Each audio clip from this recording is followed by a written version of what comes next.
તો મિત્રો અમે છે ને ભાઈ ગોવામાં આવ્યા છે મેડિકલે, અને કેમ કે અમારી પાસે છે ને ઓઆરએસ નથી, તો અમે ઓઆરએસ લઈએ. અમે ગરમીનું છે ને આખું શરીર સુકાઈ જાય છે, તો મિત્રો અમે છે ને ભાઈ ઓઆરએસ નું આખું પેકેટ લીધું છે. હેલ્સ આવી ગઈ છે ખતરનાક, સમજો તો આ બધું પલળી ગયું.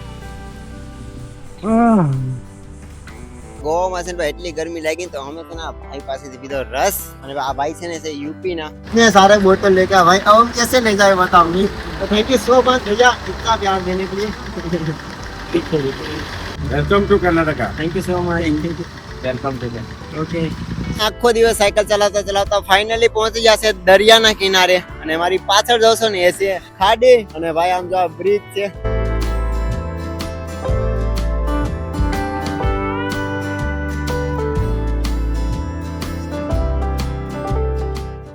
ગુડ મોર્નિંગ દોસ્તો. તો ભાઈ અત્યારે વાગી ગયા છે 7 યા 7:15 થયા છે, અને અમે રોકાણા હતા પેટ્રોલ પંપે, અને રાતે મને અહીંયા કેમ્પિંગ કરી હતી. હવે સામાન બામાન પેક કરીને અમે નીકળીએ છીએ ગોવા. અને ગોવા અહીંથી બસ બાજુમાં જ છે, પણ મેન વસ્તુ છે કે છે ને ભાઈ ગોવામાં ક્યાં જશું ને એ ખબર નથી હવે. બસ અત્યારે સવારમાં નાસ્તો કરશું પહેલાં, ને પછી નીકળશું. એટલે ચાલો મોર્નિંગમાં પહેલાં તો નાસ્તો કરીએ, ને બસ ગોવા અહીંથી ખાલી 20 કિલોમીટર છે, મતલબ બીચ અહીંથી. તો કંઈ નક્કી નથી ક્યાં જશું. વિચાર્યું કે મેન મંદિરનું ને એવું લેશું, ને બીચ ઉપર તો વધારે નહીં જાય, એમાં ભીડ હશે. આજે છે રવિવાર, એટલે ગોવામાં છે ને એન્ટર થઈ ગયા છે, સાયકલિંગ કરીએ છીએ. પણ ભાઈ ગરમી એટલી થાય ને, આમ જોશો કોઈ લિમિટ નથી, પૂરા પલળી જાય છે. અને ગોવામાં છે ને જેટલી વસ્તી છે ને એના કરતાં 6 ગણા છે ને ટુરિસ્ટ લોકો અહીંયા આવે છે. વર્લ્ડ વાઇડ ફેમસ છે ગોવા, તો બધા લોકોને ખબર જ હશે. બાકી અહીંયા ડ્રિંક સિગરેટ હરેક વસ્તુ મળી જાય, અને ફોરેનર લોકો વધારે અહીંયા આવે. ગોવામાં છે ને ભાઈ 2 જિલ્લા છે, એક દક્ષિણી અને ઉત્તરી. તો આ 2 જિલ્લા ફેમસ છે. હવે નાસ્તો કરીએ, અમને લાગી ભૂખ. તો મિત્રો અમે છે ને ભાઈ ગોવામાં આવ્યા છે મેડિકલે, અને કેમ કે અમારી પાસે છે ને ઓઆરએસ નથી, તો અમે ઓઆરએસ લઈએ. ગરમીનું છે ને આખું શરીર સુકાઈ જાય છે, તો અમે છે નક્કી કર્યું છે ઓઆરએસ લઈએ. તો ભાઈને અમે નક્કી કરવા છે જે ઓઆરએસ નું આખું બોક્સ લેશું, પછી એમાં અમે છે ને એકાબીજા ભાગ પાડી લેશું. જોયો હું પ્રાઇસ છે એની. તો મિત્રો અમે છે ને ભાઈ ઓઆરએસ નું આખું પેકેટ લીધું છે ઇલેક્ટ્રાલ, કેમ કે આનાથી છે ને તડકી વસારે શરીરમાં એનર્જી પણ રહે છે, અને તડકાનું છે ને આખું શરીર છે ને મતલબ સુકાઈ જાય ગરમીનું પાણીનું, તો આના થોડીક એનર્જી મળતી રહી છે. આમાં 10 પેકેટ આવે છે, અને નાના પેકેટ તો કમસે કમ 50 આવે છે, અને આ 225 રૂપિયાનું આખું પેકેટ છે. તો અમે 5 કરીને કન્વર્ટ કરશું. 15 પેકેટ લઈએ છે, 10 આમાં છે અને 5 બીજા લઈએ છે. તો મિત્રો જો તમે પણ તડકામાં કામ કરતા હોય ને, તો ભાઈ ઇલેક્ટ્રાલને તમે યુઝ કરી શકો છો. બાકી તો બસ અમે આજે શોપિંગ કરી લીધી છે આજની ઇલેક્ટ્રાલ ઓઆરએસ. બીજું લીધું છે બીકોસુલ અને અલ્વેન્ડા જોલ. કેમ કે આ એક ગોળી છે 3 મહિના મેં પીવાય, કેમ કે આનાથી શરીરમાં છે ને કોઈ જીવજંતુ હોય જે મતલબમાં હાનિકારક હોય તો એ મરી જાય. અને એક આ ભાઈ લીધી છે બીકોસુલ, જે મતલબમાં 15 દિવસમાં મહિના મેં પીવાય, જેનાથી શરીરમાં મોઢાના ખીલ થતા હોય કે મોઢામાં ડાઘ હોય કે કિડનીમાં કોઈ પ્રોબ્લેમ હોય તો ઠીક થઈ જાય. તો આ 2 વસ્તુ લીધી છે.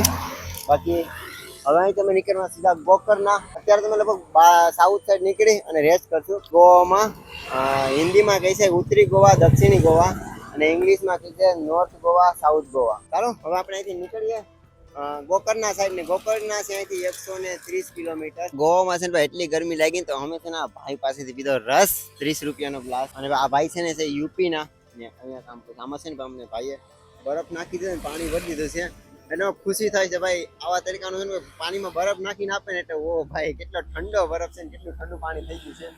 એમ થાય કે ઓ આમ અમૃત જલ આપી દીધું, એટલું ફીલ થાય છે. Thank you so much Bhaiya.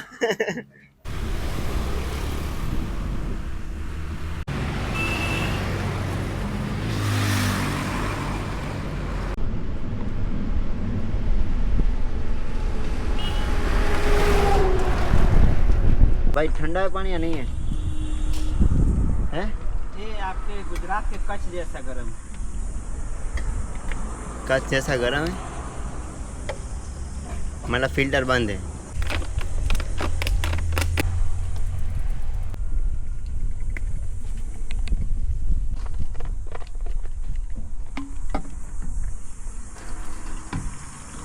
Normal પાણી છે, બહુ ટાઢું નથી, બહુ ગરમ નથી.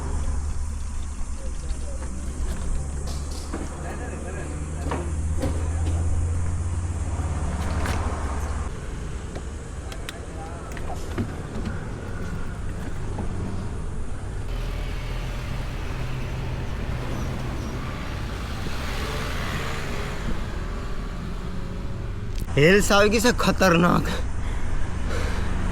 ક્યારના ચડીએ છે.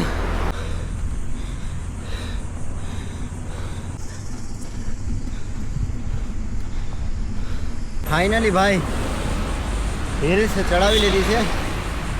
ઓ ભાઈ શું ગરમી થાય છે. સમજો તો આ બધું પલળી ગયું. બધું પલળી ગયું ભાઈ. પેન્ટ પણ પલળવા લાગ્યું. 4 થી 5 કિલોમીટર આમ ઉપર ચડાવી છે. આ બધા ગોવાથી જેટલા ફોરેનર ને ફોરેન આવે ને એ બધા જોવે કે ભાઈ कैसे चढ़ा रहा है, इसके पास कौन सी पावर है. મનમાં કહો કે છે ને અમારી પાસે એ પાવર છે એ તમે છે ને વિચારી પણ ના કહો ભાઈ. ભોળાનાથના ભગત છે અમે. અને જે ભોળાનાથનો ભગત હોય ને એ એક વખત લખી લે કે એની હારે છે ને પરીક્ષા બહુ લેવાય, પણ જે એને જો કામ મજબૂત બનાવે ને કામયાબ બનાવે ને એ બીજો કશે ને લોકો એને તોડી ના શકે.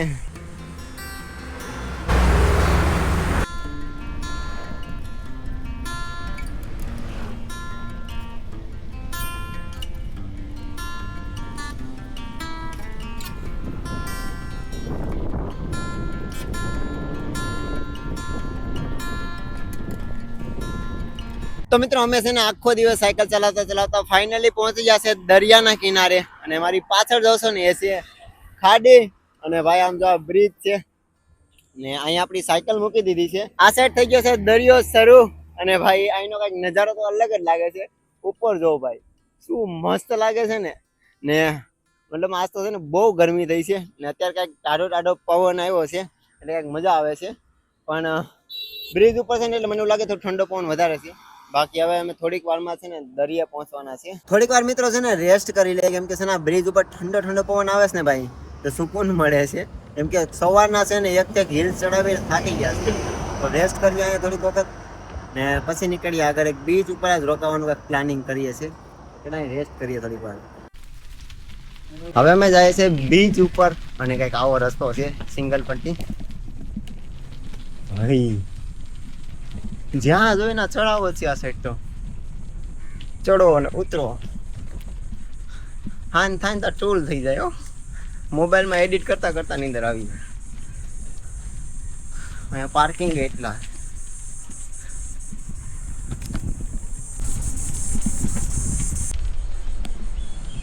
ऐसा लग रहा है यहाँ पे ऑफिस है, वहाँ परमिशन लेनी पड़ेगी, एंट्री लेनी पड़ेगी, परमिशन लेनी पड़ेगी यहाँ पे ऑफिस पे. આ બીચ ઉપર તો ના પાડી દીધી છે. હવે આગળ જોઈએ છે. હવે અહીંથી બીજું બીચ છે ને 12 કિલોમીટર બતાવે છે. આ લોકો કહે કે દિવસના તમે આરામ કરી શકો, રેસ્ટ કરી શકો, એન્જોય કરી શકો, પણ રાતે રૂકવાની મનાઈ છે. તો હવે જઈએ અહીંથી 12 કિલોમીટર બીજું બીચ છે ને ત્યાં. તો મિત્રો આજે તમે છે ને ભાઈ ગોવા અને બાય બાય કહે છે ને કર્ણાટકામાં પાછા એન્ટર થાય છે. કેમ કે ગોવા બહુ નાનું છે તો ગોવા બોર્ડર અહીંથી પૂરી ને અહીંયા છે ને ભાઈ દારૂ બારૂ પીધા થાય ને ચેકિંગ થાય છે. આ છે ગોવા બોર્ડર. હવે હું છું કર્ણાટકા. ફાઇનલી ગોવા પૂરું. 2 દિવસમાં ગોવા પૂરું થઈ ગયું વિચાર્યો. કેમ કે ગોવામાં છે ને મંદિરો ઓછા છે. અહીંયા છે ને ભાઈ ફોરેનર વધારે છે અને ક્રિશ્चियन મંદિર બહુ જ છે અહીંયા. इतने सारे बोतल लेके भाई अब हम कैसे ले जाए बताओ नहीं. तो थैंक यू सो मच भैया इतना प्यार देने के लिए. नहीं घर सकता thank you. Welcome to Karnataka. Thank you so much. Welcome to okay. હવે મિત્રો એટલી બધી બોટલનું કરશું એ સમજાતું નથી. ભાઈ છે ને મને નંબર આપીને ગયા છે કે આ છે ને 2 ઇલાકામાં કે હું જ રહું છું. કેમ કે કર્ણાટકામાં એનું ઘર છે ને ગોવામાં એની ફેમિલી રહી છે. તો ભાઈ છે ને નંબર આપતા જાય કાંઈ પણ કામ હોય તો ફોન કરજો. લગભગ લાગતું થયું કે ભાઈ છે ને મતલબ બહુ મોટા ડોન છે એના ઇલાકાના. એટલા બધા પોલીસ છે તો એ મતલબમાં કોઈ બોલ્યું નહીં એમ ભાઈને કંઈ કે હું કામ રોડ ઉપર ગાડી ઊભી રાખી એમ. તો મતલબ લાગ્યું કે કોઈ છે એમ ખાસ. ઓ ભાઈ અહીંયા છે ને એક્સિડન્ટ થઈ ગયું ડ્રાઇવિંગમાં. ખબર નહીં ભાઈ એકલો છે ને યાર ડ્રિંક કરીને છે ને ભાઈ ડ્રાઇવિંગ કરોમાં.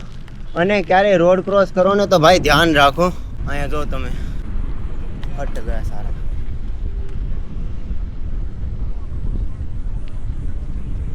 તો ફાઇનલી દોસ્તો ભાઈ અમે છે ને ભાઈ ટેન્ટ લગાવી દીધા છે અને ભાઈ છે ને ફૂલ થાકી ગયા છે. કોઈ લિમિટ નથી કેમ કે આજે અમે ડુંગરા ચડાઈને લોચપોચ થઈ ગયા છે. જ્યાં અહીંયા ભાઈ છે આજુબાજુ નાના નાના ઘર છે તો ભાઈ કે તમે છે ને કે ઓલી સાઈડ ટેન્ટ લગાવો કે એ સાઈડ છે ને મસ્ત છે પણ હાલે મારી ફેર નથી કે અમે ત્યાં પાછા રેતીમાં સાયકલને ધક્કો મારી ત્યાં જઈએ એટલે વિચાર્યું છે કાલે રેસ્ટ કરવાનું વિચારતા હતા અમે કેટલા દિવસથી તો જો મન છે તો કાલે એ સાઈડ જાશું. બાકી અહીંના લોકો સારા છે બધા મચ્છીમાર જ છે ને સપોર્ટ પણ કરે છે અને કહે છે કે ઉપાધિ ના કરતા આરામથી સુવી કે અહીંયા રાતે કોઈ ટેન્શન લેવાની જરૂર નહીં. બાકી અમે ટેન્ટ લગાવ્યા છે ખાવાનું બનાવશું બાકી થાકી ગયા છે એટલે તમે બધા હુઈ જાઓ. ગુડ નાઇટ અને દિવસના વિડીયો જોતા હોય ને તો લાઈક કોમેન્ટ શેર કરી દેજો અને સબસ્ક્રાઇબ કરવાનું ભૂલતા નહીં. બાકી હસતા રહેજો હસાવતા રહેજો અને મોજ કરતા રહેજો અને જય ગરવી ગુજરાત ભારત માતા કી જય. जय जय हो शंकरा